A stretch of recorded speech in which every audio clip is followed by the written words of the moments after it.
The morning sun was just starting to peek through the airport windows when David walked through the terminal. At 19, he looked like any other college student heading home for the weekend. His worn sneakers squeaked slightly on the polished floor, and his dark hoodie had seen better days. The backpack slung over his shoulder was the kind you could buy at any discount store. Nobody would have guessed that this young man was worth more money than most people could count in a lifetime. David Williams came from a family that had built an empire in technology and investments. His father had started with nothing and worked his way up to become one of the most successful businessmen in the country. But David never talked about that. He preferred to blend in, to be just another face in the crowd. Walking toward his gate, David pulled out his phone to check his boarding pass one more time. First class, seat 2A. He had been looking forward to this flight home to New York. It had been a long week at college, and he was ready to see his family again. His father had insisted on the first-class ticket, even though David would have been perfectly happy in coach. "You might as well be comfortable," his dad had said with a smile. The boarding area was already crowded when David arrived. Families with children were scattered around, their luggage piled high. Business travelers typed away on their laptops, occasionally glancing at their watches. A group of college students sat near the windows, laughing about something on one of their phones. David found an empty seat and sat down to wait. When the airline staff announced boarding for first-class passengers, David stood up and joined the small line. He noticed the way some people looked at him. A few raised eyebrows, a couple of sideways glances. He was used to it by now. Young black men in hoodies weren't usually what people expected to see in the first-class line.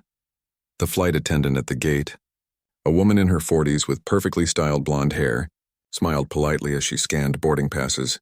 When David's turn came, she looked at his pass, then at him, then back at the pass again. Her smile flickered for just a moment. "Is this your boarding pass?" she asked, holding it up slightly. "Yes, it is," David replied calmly. He had learned long ago that getting upset about these situations only made things worse. She scanned it again and handed it back to him. "Enjoy your flight," she said, though her tone suggested she wasn't entirely convinced he belonged there. David walked down the jet bridge and onto the plane. The first-class cabin was spacious and quiet, with wide leather seats and plenty of legroom. He found his row and looked for seat 2A, but someone was already sitting there. A man in his 50s with silver hair and an expensive suit had made himself comfortable in David's seat. His briefcase was open on the tray table, and he was scrolling through emails on his tablet. The man's gold watch caught the light as he moved his wrist. David checked his boarding pass again to make sure he had the right seat. Seat 2A. That was definitely his seat. He stood in the aisle for a moment, not sure how to handle the situation. Other passengers were filing in behind him and he was blocking the way. "Excuse me," David said politely. "I think you might be in my seat." The man looked up from his tablet with an annoyed expression. His eyes moved from David's face down to his clothes and back up again. A look of disbelief crossed his features. "I don't think so, son," the man said, his voice dripping with condescension. "This is seat 2A, first class." David held up his boarding pass. "Yes, sir. That's my seat. I have the boarding pass right here." The man barely glanced at the piece of paper. "There must be some mistake. You're probably looking for coach. That's toward the back of the plane." Other first-class passengers were starting to notice the commotion. A woman in pearls and a designer outfit turned in her seat to watch. An elderly gentleman lowered his newspaper to get a better look. David could feel their stares like weights on his shoulders. "Sir, this is definitely my seat," David said, his voice still calm but a little firmer now. "My boarding pass clearly shows seat 2A. The man in the expensive suit sighed dramatically. "Look, kid, I don't know what kind of game you're trying to play here, but this seat costs more than most people make in a month. Now why don't you run along and find where you actually belong?" A flight attendant appeared beside them. She was younger than the woman at the gate, with brown hair pulled back in a neat bun. Her name tag read Jennifer. "Is there a problem here?" Jennifer asked, looking between David and the seated man. "Yes, there certainly is," the man said before David could speak. "This young man seems confused about where his seat is. I've been trying to explain that this is first class, but he keeps insisting he belongs here." Jennifer turned to David with a patient but slightly skeptical expression. "Can I see your boarding pass, please?"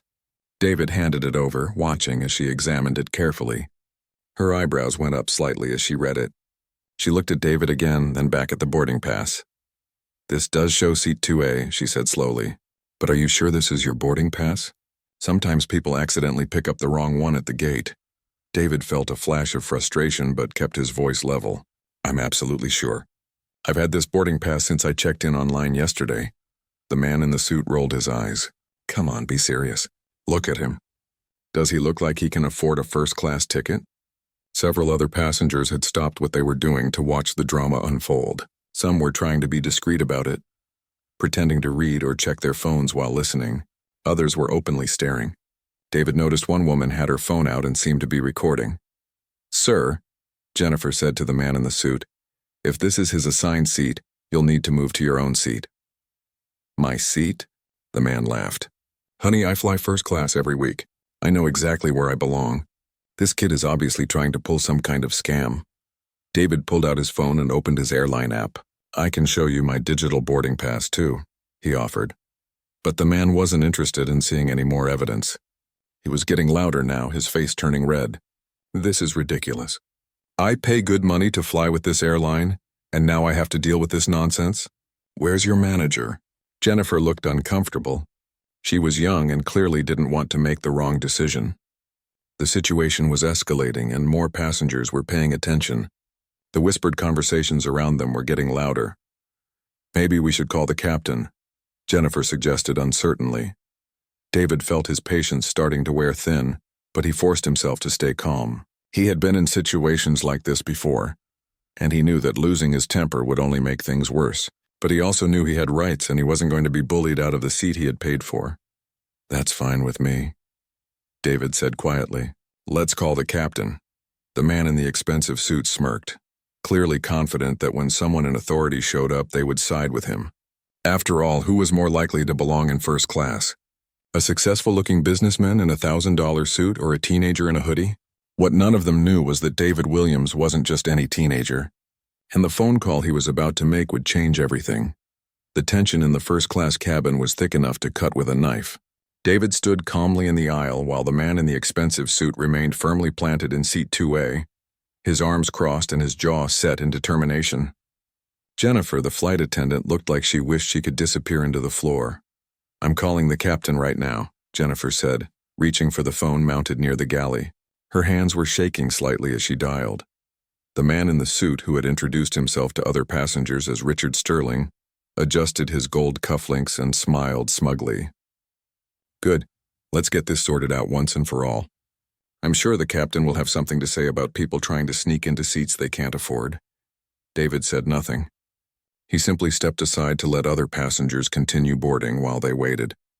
A businessman in a navy blazer squeezed past, shooting curious glances at both David and Sterling. An elderly woman with a walking cane moved slowly down the aisle, clearly trying to hear every word of the conversation. "I fly this route twice a month," Sterling announced to anyone within earshot. "I know how these things work. You can't just show up with a fake boarding pass and expect to sit wherever you want." A woman in the seat across the aisle looked up from her magazine. "How do you know it's fake?" she asked. Sterling gestured dismissively at David. "Come on, look at him. Hoodie, beat-up sneakers, probably borrowed his older brother's boarding pass or something. These kids today think they can get away with anything." David felt his face grow warm, but he kept his expression neutral. He had learned from his father that the best way to handle people like Sterling was to let them reveal their true character without saying a word. Jennifer returned from her phone call, looking even more nervous than before. "The captain will be here in just a moment," she announced. "Perfect," Sterling said, straightening his tie. "Finally, someone with some sense will sort this out." While they waited, more passengers continued to board. David noticed several people had their phones out, some pretending to text while others were clearly recording. In today's world, everyone was a potential journalist, and unusual situations like this had a way of going viral quickly. A young woman with early red hair stopped beside David. "Is everything okay?" she asked quietly. "Just a seating mix-up," David replied with a small smile. "It'll get worked out," Sterling overheard and snorted. "Mix-up? There's no mix-up here. This is attempted fraud, plain and simple." The captain appeared at the front of the cabin, a tall man with graying temples and the confident bearing that came from years of flying. His uniform was crisp and his expression was serious as he approached the group. "What seems to be the problem here?" Captain Morrison asked, looking between David and Sterling.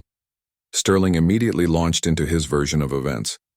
Captain, this young man is trying to claim he has a ticket for first class. Obviously, that's not possible. I tried to explain that he needs to go back to coach, but your flight attendant here seems confused about how things work. Jennifer flinched at the criticism, but handed the captain David's boarding pass. Sir, this does appear to be legitimate, but Mr. Sterling is questioning its authenticity. Captain Morrison examined the boarding pass carefully, then looked at David. Is this your boarding pass, son? Yes, sir, David replied respectfully. I checked in online yesterday and selected this seat myself. See what I mean? Sterling interrupted. He's sticking to his story, but we all know what's really going on here. I've been flying for 30 years and I know who belongs in first class and who doesn't. The captain's expression remained neutral, but David noticed his eyes narrow slightly at Sterling's tone.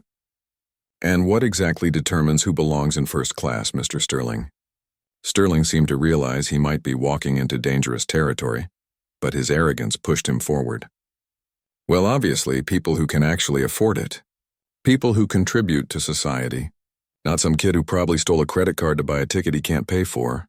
A murmur ran through the nearby passengers. The woman with the curly red hair shook her head in disgust. An older gentleman in the window seat made a disapproving sound. Those are serious accusations, Captain Morrison said carefully. Do you have any evidence to support them? Sterling's face was getting redder by the minute. Evidence? Just look around. Use some common sense. Does this look like someone who belongs in a seat that costs $3,000? David finally spoke up. Captain, would it help if I showed you my credit card? The one I used to purchase the ticket? That won't be necessary, Captain Morrison said, then turned to Sterling. Sir, I need you to show me your boarding pass. Sterling fumbled in his jacket pocket and produced his boarding pass.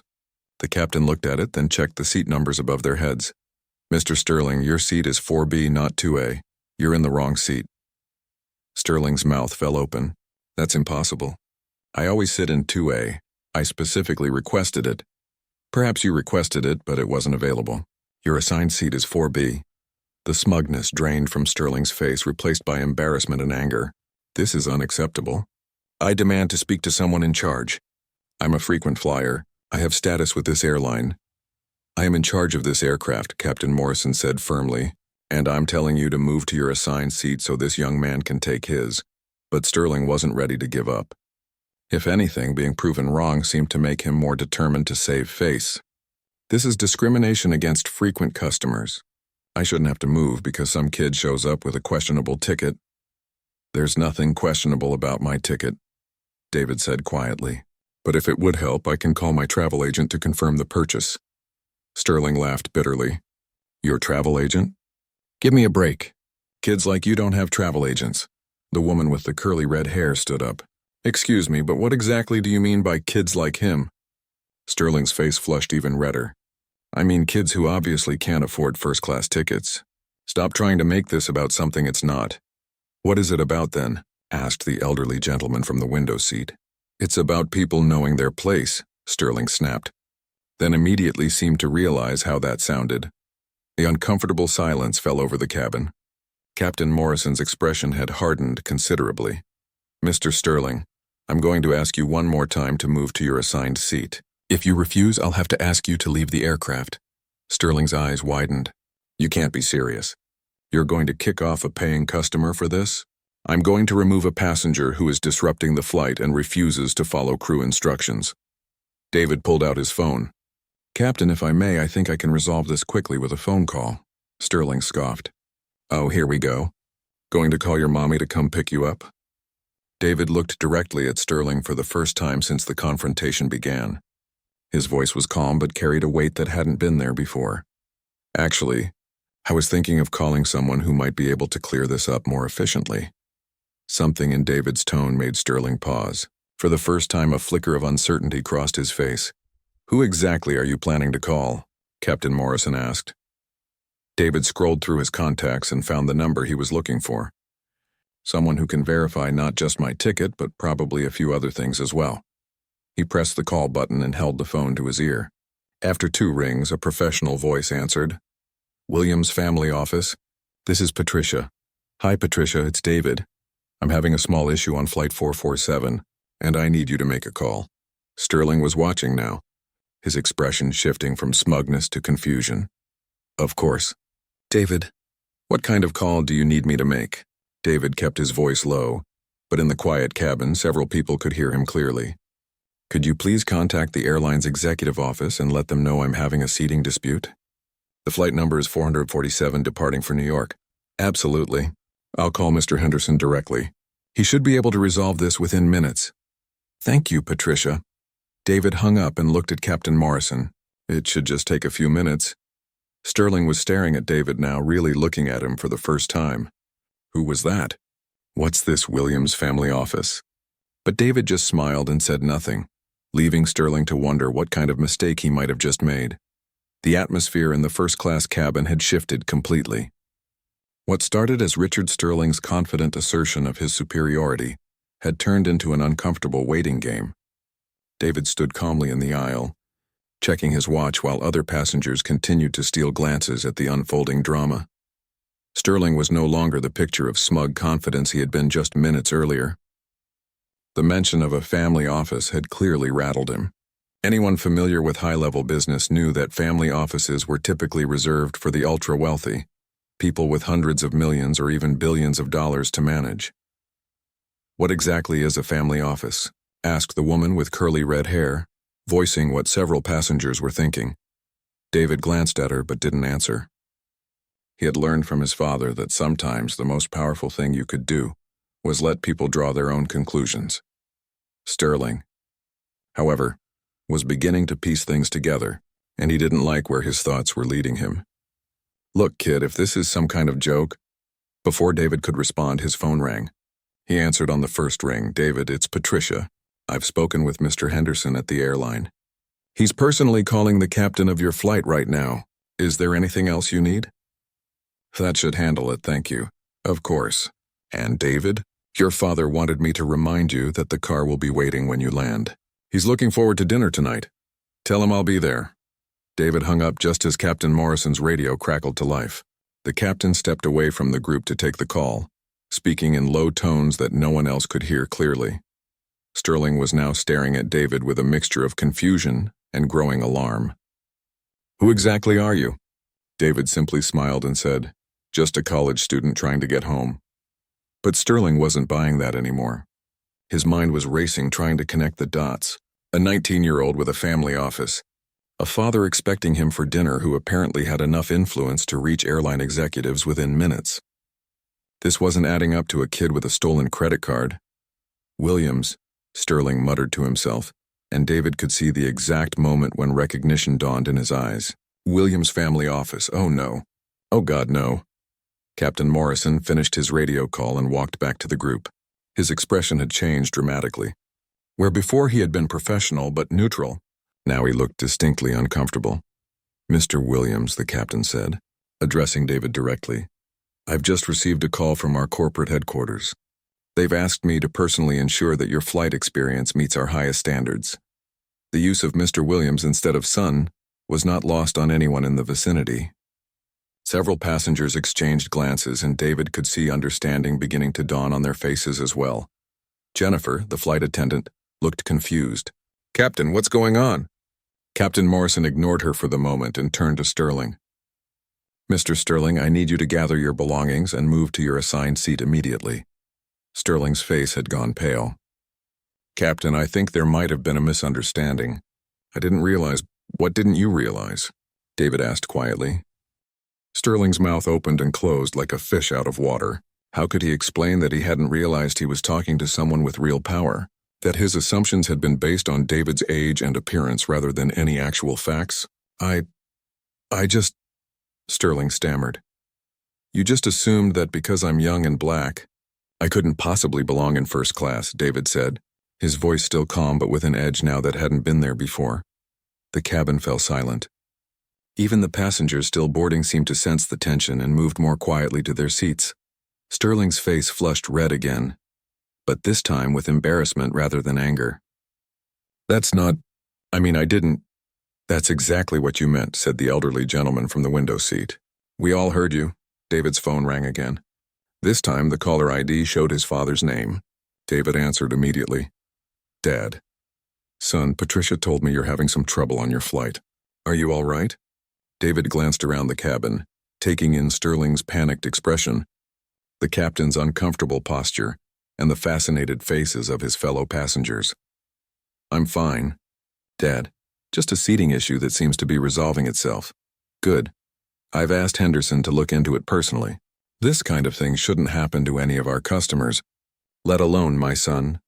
The words "my son" carried clearly in the quiet cabin, and David saw several passengers' eyes widen further. I appreciate that, Dad, but it's really okay. I think everyone understands the situation now. Are you sure? I can have the corporate jet ready if you'd prefer to skip the commercial flight altogether. David almost smiled at that. His father's solution to most problems was to throw money at them, but David had been trying to live a more normal life, at least when he was at college. The commercial flight is fine. I'll see you for dinner. All right. But David, if anyone gives you any more trouble, you call me directly. Understood? Understood. David hung up and looked around the cabin. The conversation with his father had been the final piece of the puzzle for most of the passengers.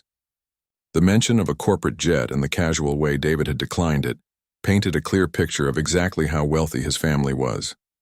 Sterling was now visibly sweating. Mr. Williams, I owe you an apology. I had no idea who you were. That's the problem, David replied. You shouldn't need to know who I am to treat me with basic respect. Captain Morrison stepped forward. Mr. Sterling, I'm going to have to ask you to deplane. What? But I apologized. I said I was sorry. Sir, your behavior toward Mr. Williams was unacceptable, and you've disrupted this flight. Company policy is clear about passengers who engage in discriminatory conduct. Sterling's eyes darted around the cabin, looking for support, but found none. The other passengers were either looking away in embarrassment or staring at him with obvious disapproval. This is ridiculous. I'm a frequent flyer. I have status. Not anymore, Captain Morrison said firmly. Security will escort you off the aircraft.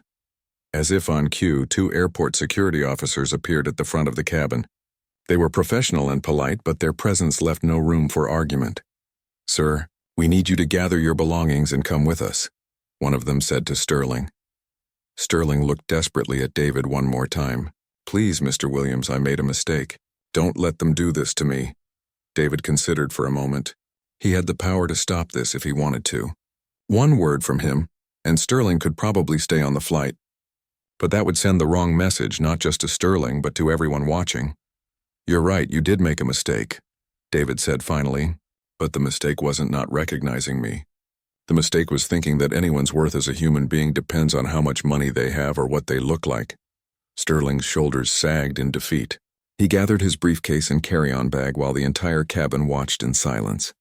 As he walked toward the front of the plane, escorted by security, David heard him muttering under his breath about lawyers and lawsuits. Captain Morrison turned to David as Sterling disappeared from view. Mr. Williams, again, I apologize for this incident. Is there anything else we can do to ensure your comfort during the flight? David shook his head. Just treat every passenger with the same respect, Captain. That's all any of us really want. Of course, sir. As David finally settled into seat 2A, the cabin began to return to normal. Passengers went back to their books and phones, though many were clearly still processing what they had witnessed. The woman with curly red hair gave him a thumbs up from across the aisle. Jennifer, the flight attendant, approached his seat hesitantly. Mr. Williams, I want to apologize for my part in this. I should have handled the situation better from the beginning. David looked up at her. She was young, probably not much older than he was, and she looked genuinely remorseful. What's your name? He asked Jennifer. Jennifer Hayes. Well, Jennifer, we all make mistakes. The important thing is learning from them. She nodded gratefully and moved on to check on other passengers. As the plane prepared for takeoff, David reflected on what had just happened. This wasn't the first time he had faced discrimination, and he knew it wouldn't be the last. But maybe, just maybe, the other passengers who had witnessed this confrontation would think twice before making assumptions about people based on their appearance. The plane began to taxi toward the runway, and David pulled out his phone to text his father. Flight delayed, but taking off now. See you tonight. The response came back immediately. Proud of how you handled yourself, son. David smiled and put his phone away. Sometimes being a Williams came with responsibilities he didn't ask for, but today at least he felt like he had used his family's influence for something worthwhile. As Flight 447 taxied toward the runway, David thought the drama was finally over.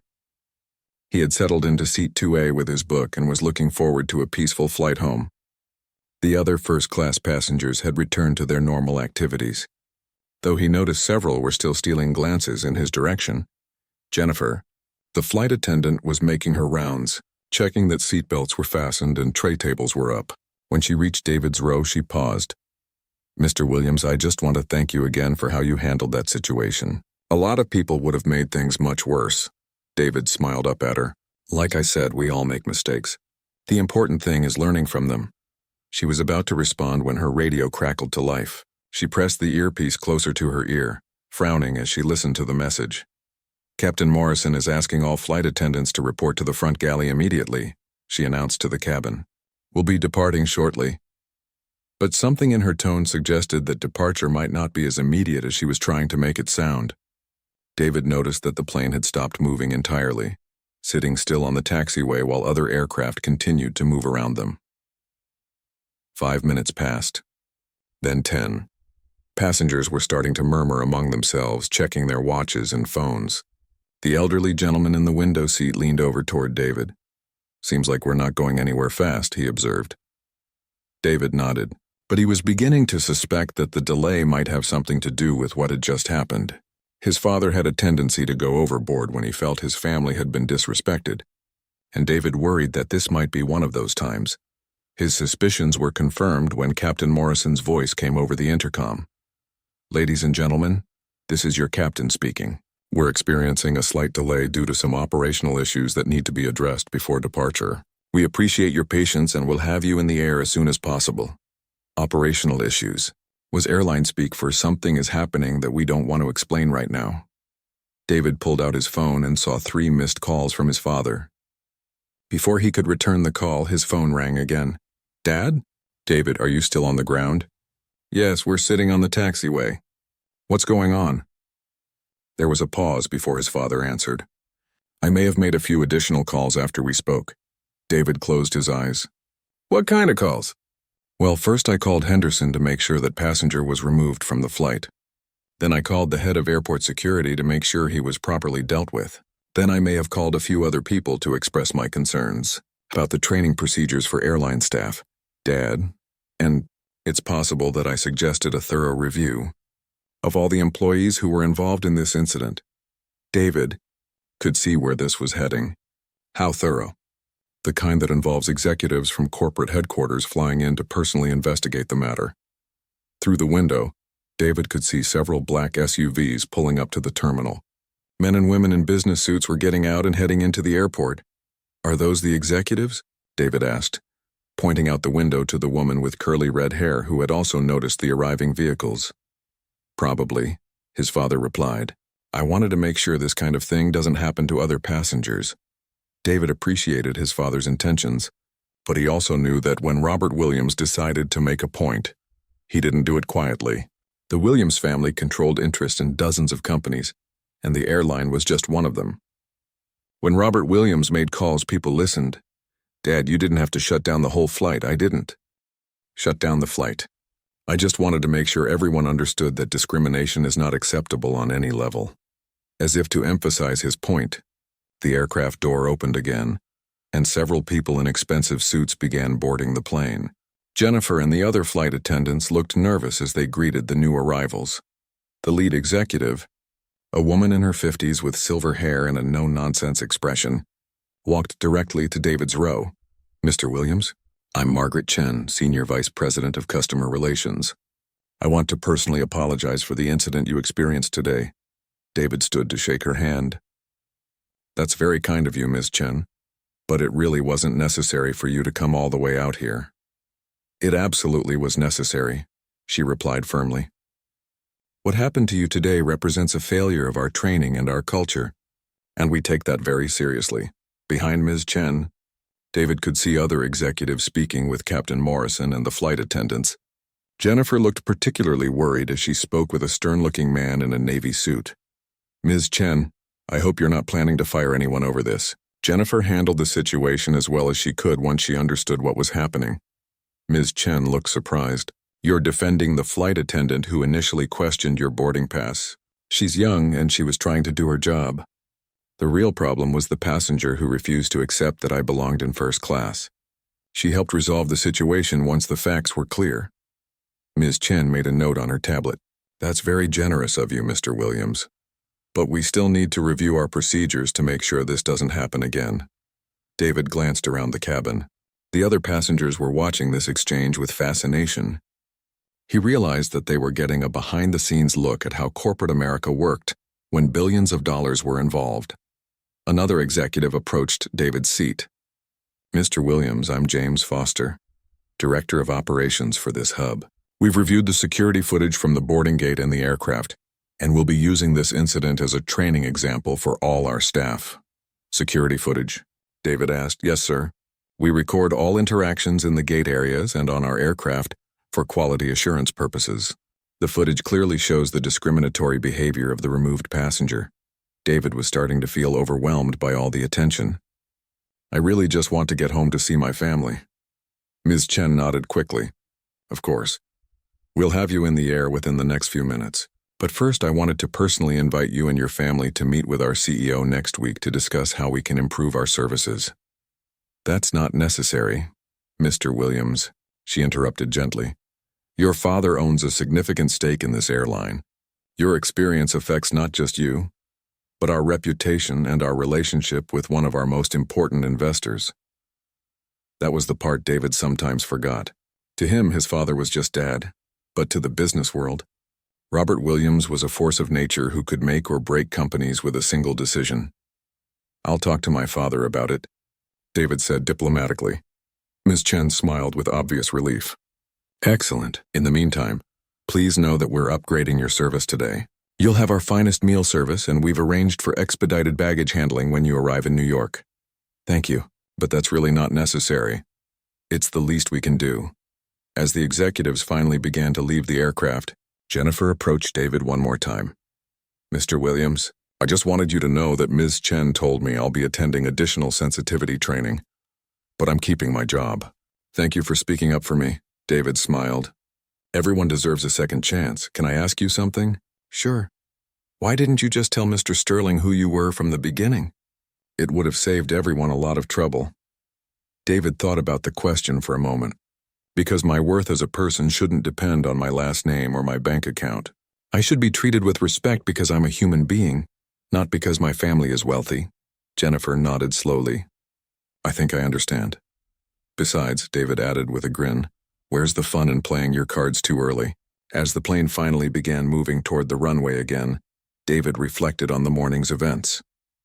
He hadn't intended to cause such a commotion, but maybe something good would come out of it. Maybe Sterling would think twice before making assumptions about people. Maybe Jennifer would be more careful about her own biases. Maybe the other passengers would remember this the next time they saw someone being treated unfairly. The plane lifted off into the clear morning sky, and David settled back into his seat with his book. It had been an eventful start to his journey home, but he was looking forward to telling his father about how he had handled the situation. Well, most of it anyway. He might leave out the part about the corporate executives and the security footage. Some stories were better when they focused on the important parts. As they climbed toward cruising altitude, David's phone buzzed with a text message from an unknown number. "Saw the video of what happened on your flight. You handled that with class. The world needs more people like you."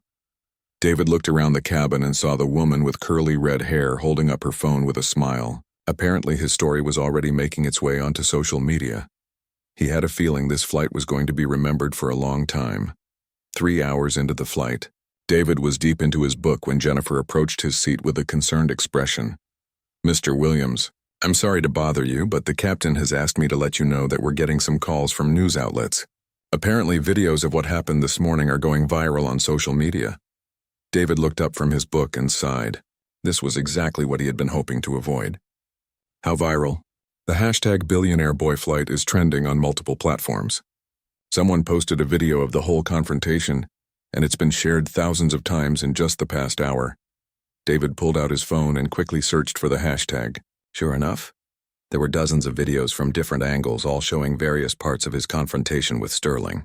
The comments ranged from supportive to outraged to curious about his identity. One comment read, "This young man handled that situation with more class than most adults would have shown." Another said, "Rich or poor, nobody should be treated like that because of how they look." But there were also less positive reactions. "Must be nice to have daddy's money to solve all your problems." And why didn't he just show his ID from the beginning instead of making a scene? David's phone rang and he saw his father's number on the screen. "Dad. Son, have you seen the news? Jennifer just told me about the social media posts." "How bad is it?" "Well, CNN wants to do an interview. So does ABC. And about 15 different news websites have already published articles about the incident." David closed his eyes and leaned back in his seat. "I just wanted to get home quietly." "I know you did. But sometimes these things take on a life of their own. The good news is that most of the coverage is positive. People are praising how you handled yourself. And the bad news? Some business reporters have started digging into our family's connection to the airline. It's going to come out that we're major investors." David had been dreading this possibility. "Are they saying I used my influence inappropriately?" "Some are suggesting that. But most seem to understand that you were just trying to claim the seat you had paid for. The video makes it pretty clear that you were being reasonable. Cross out the whole thing." Through the airplane window, David could see the landscape passing below. In a few hours, he would be landing in New York, where he suspected reporters would be waiting. "Dad, what should I do when we land?" "I've arranged for extra security at the airport. If you want to avoid the press, we can get you out through a private exit." "But David." "Yeah?" "Part of me thinks you should consider talking to them. This story is getting attention because it touches on something a lot of people have experienced. You could use this moment to say something meaningful." David considered his father's words. He had always tried to avoid the spotlight that came with being a Williams, preferring to live as normal a life as possible. But maybe his father was right. Maybe this was an opportunity to address bigger issues. What would I say? "Whatever you think needs to be said." Jennifer appeared at his seat again, this time with the captain behind her. "Mr. Williams," Captain Morrison said, "I wanted to give you a heads up that when we land, there will likely be media waiting. Airport security is prepared to escort you to a private area if you prefer." "Thank you, Captain. I'm still deciding how to handle it." "Whatever you choose, sir, I want you to know that this airline stands behind you completely. What happened this morning was unacceptable, and we're grateful for how you handled it." As the captain walked away, David's phone buzzed with a text from his college roommate. "Dude, you're famous. My mom just saw you on the news." More texts started coming in from friends and classmates. His business professor had sent a message saying, "Excellent demonstration of grace under pressure. See you in class next week." But the message that really caught his attention was from his younger sister. "Big brother, I'm proud of you. You showed that being a Williams means more than just having money." That decided it for him. David called his father back. "Dad, I think I want to talk to the press when I land." "Are you sure? Once you do that, there's no going back. You'll be in the public eye." "I'm already in the public eye. At least this way I can control the narrative." "What do you want to say?" David thought about Sterling's assumptions, about Jennifer's initial skepticism, about the way the other passengers had watched the whole thing unfold. "I want to talk about respect, about how we treat each other when we think nobody important is watching, about how discrimination affects everyone, not just the people who experience it directly." "Those are good messages, son. Do you want me to arrange something formal, or do you want to handle it yourself?" "Let me handle it. I think it will be more authentic if it's just me answering questions honestly." "All right. I'll make sure security is there to keep things orderly, but the floor will be yours." As the plane began its descent into New York, David could see the city skyline in the distance. Somewhere down there, reporters were probably already gathering at the airport, preparing to ask him about the morning's events. Jennifer stopped by his seat one final time. "Mr. Williams, I just wanted to say something before we land." "Of course. I've been thinking about what you said earlier, about treating people with respect regardless of who they are. I realize that I've probably made assumptions about passengers before, even if I didn't act on them the way Mr. Sterling did. David nodded. We all have unconscious biases. The important thing is recognizing them and working to overcome them. I wanted you to know that I'm going to do better, not because of who you are, but because it's the right thing to do. That's all any of us can ask for. As the plane touched down at JFK Airport, David could see news vans in the distance.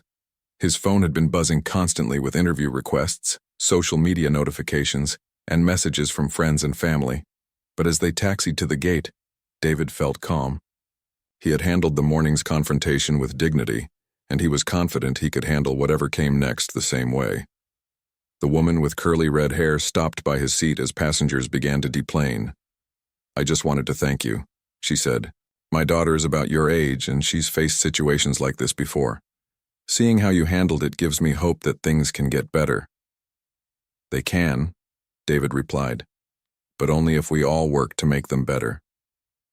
As David gathered his belongings and prepared to face the media, he thought about what his father had taught him about responsibility. Being a Williams came with privileges, but it also came with obligations. Sometimes those obligations meant standing up and speaking out, even when you would rather just go home quietly. He walked off the plane and toward the terminal, where airport. Security was waiting to escort him to a press conference area. Through the windows, he could see cameras and reporters setting up their equipment. David Williams had started the day as just another college student trying to get home. He was ending it as an unexpected voice in a national conversation about respect, dignity, and how we treat each other. It wasn't the homecoming he had planned, but as he approached the waiting reporters, David knew he was ready to use this moment for something bigger than himself. The questions would be tough, and some people would criticize whatever he said. But if even one person watched his interview and decided to treat others with more respect, it would be worth it. After all, that's what being a Williams really meant. Not the money or the influence, but the responsibility to use whatever platform you had to make the world a little bit better. And today David was ready to embrace that responsibility.